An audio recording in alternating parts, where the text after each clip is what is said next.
Je pense qu'on ne perd pas cette volonté, ou si vous voulez, ce désir de ne pas accepter, de rester capable de s'indigner, de voir que quelque chose qui est scandaleux doit être combattu.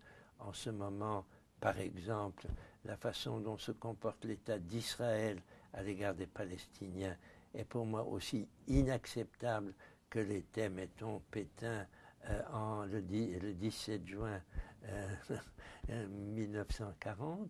Et quand quelque chose est inacceptable, on essaye d'agir. J'ai été à Gaza parce que je pensais qu'il fallait résister à la facile acceptation. Israël doit se protéger, Israël a besoin de sa sécurité, donc il peut faire des choses même violentes, même contraires au droit international. Eh bien non, nous ne pouvons pas accepter cela, comme nous ne pouvons pas accepter certaines des mesures prises par notre gouvernement concernant, par exemple, les sans-papiers ou les prisonniers ou les hôpitaux. Et là aussi, quand on dit non, c'est pas possible, eh bien, il faut se joindre à ceux qui résistent.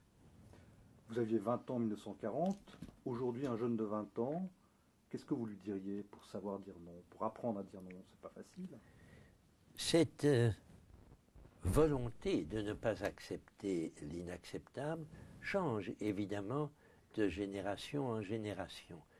Nous avons eu d'une certaine façon la chance d'avoir en face de nous des ennemis évidents. On ne pouvait pas aimer Hitler. On n'a pas pu non plus longtemps aimer Staline. On avait là des positions contre lesquelles il était évident qu'il fallait prendre position. Ou bien on disait ça ne me regarde pas, je ne fais rien, je m'occupe de ma vie privée. Ou si on avait pris un peu le message du général de Gaulle, on disait non, il faut faire quelque chose.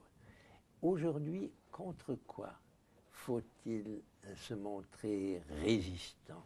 Qu'est-ce qui indigne la jeune génération? Celui qui a aujourd'hui l'âge que j'avais en 1940, je suis né en 17, j'avais 23 ans, bon, peu importe, 20, 25, 30, 23 ans.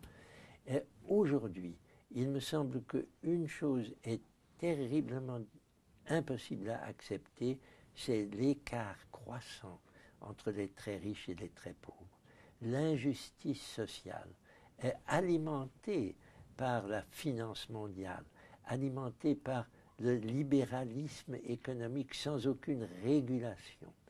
Et réagir contre cela en disant c'est pas possible qu'il y ait des millions d'enfants qui meurent de faim alors que d'autres encaissent des dividendes sensationnels, c'est certainement un des motifs, me semble-t-il, pour les jeunes d'aujourd'hui.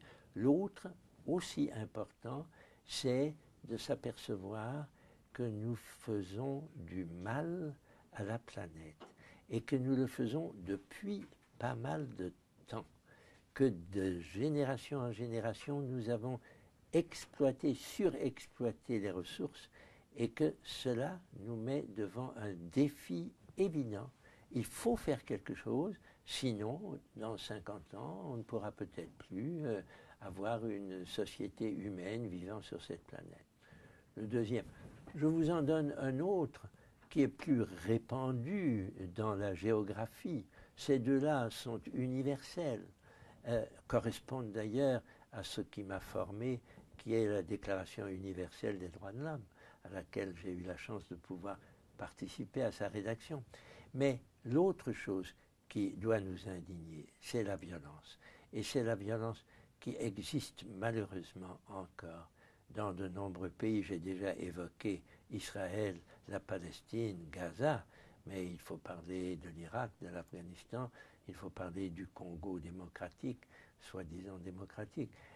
Il y a beaucoup de violence encore, et contre cette violence, il faut susciter une organisation mondiale forte, qui ait suffisamment d'autorité pour intervenir efficacement. C'est aussi un des combats qui, à mon avis, incombe à la jeune génération et à laquelle elle est d'autant mieux préparée qu'elle connaît mieux ce qui se passe dans le monde que nous ne le connaissions à leur âge.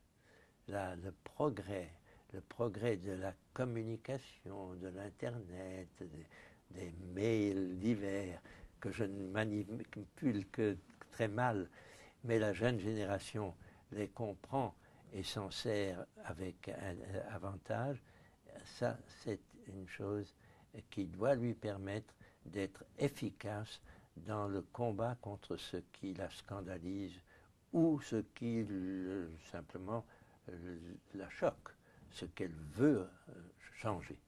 Il faut être indigné, en fait, c'est un peu ça. Je crois que l'indignation est peut-être dans la façon dont fonctionne notre psyché, notre psychisme. L'indignation est peut-être la meilleure manière de passer de l'homme égoïste et indifférent au citoyen. Le citoyen, à mon avis, est quelqu'un qui s'indigne lorsque la cité est mise en cause. Et je pense que nous avons de plus en plus de citoyens qui peuvent répondre à la définition citoyen sans frontières que j'ai donnée à mon deuxième livre. Bonjour. Bonjour. Asseyez-vous. Content de faire connaissance d'une jeune. Nous parlions de ma jeunesse. Hein. On parlait de ce que j'ai fait quand j'avais votre âge, comment j'ai rejoint les uns et les autres. Et vous voyez maintenant, je viens de publier ce livre qu'on a appelé Citoyens sans frontières, avec une belle photo de moi, là, le petit vieux dans un coin. Et c'est évidemment l'histoire de ma vie